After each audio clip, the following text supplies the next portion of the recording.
A new building is under construction. All the workers on the site know their roles precisely.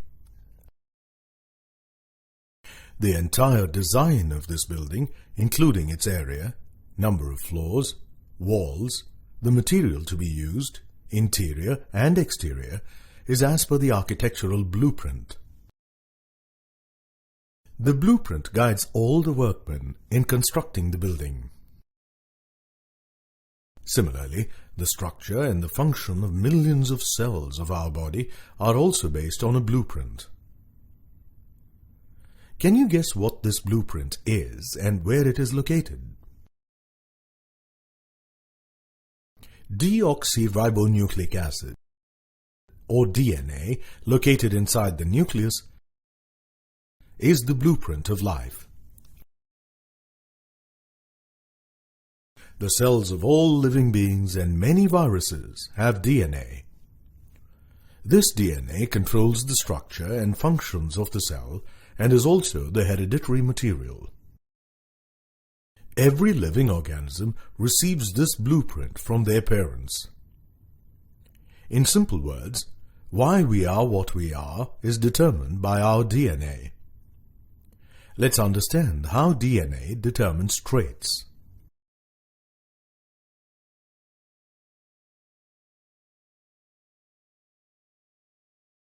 When we say this pea plant is tall, its flowers are purple, or its pods are green, what are we referring to? We are referring to the characteristics and traits of this pea plant. For example, stem length is the characteristic and tallness is a specific trait.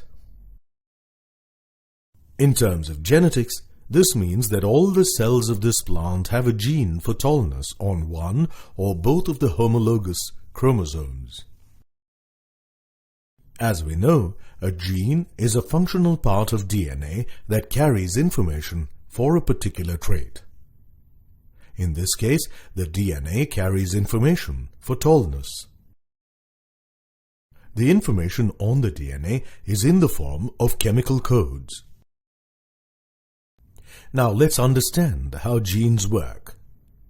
In other words, how this coded message on the DNA makes the stem grow tall in height.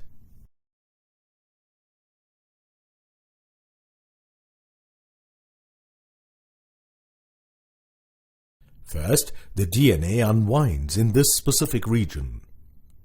The coded message of this portion is copied in the form of another molecule called ribonucleic acid, or RNA. In our example, this RNA is carrying the information or message for tallness. The DNA and the chromosomes cannot leave the nucleus, but the RNA can.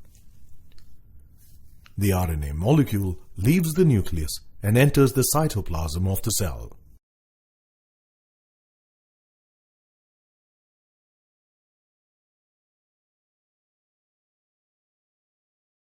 In the cytoplasm, the coded message on the RNA is decoded or translated to form proteins. Ribosomes perform this task of translation or protein synthesis.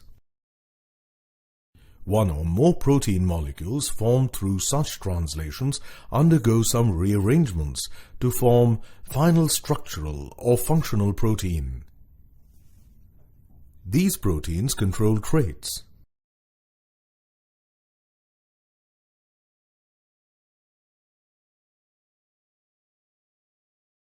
So far, we have learnt that genes on chromosomes are functional portions of DNA. DNA makes RNA, and RNA is translated to proteins. But how are proteins related to traits? Or in our example, how will proteins make the plant tall?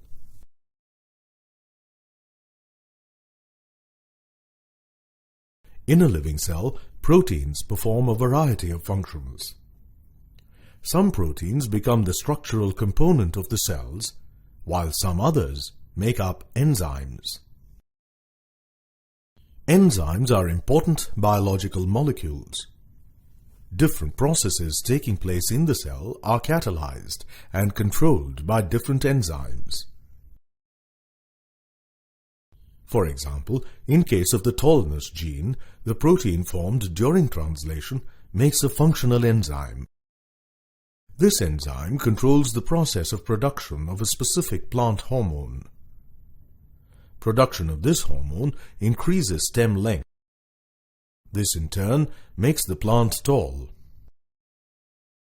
In the presence of the functional enzyme, there will be more production of the plant hormone and hence more growth. But if the enzyme formed is not functional, hormone production will be affected, leading to dwarfness. The presence of the dominant allele for tallness, capital T, leads to the production of a functional enzyme and hence a tall plant. Whereas the recessive allele, small t, produces a non-functional enzyme and hence a dwarf plant. In this manner, an allele of a gene is expressed in the form of a trait.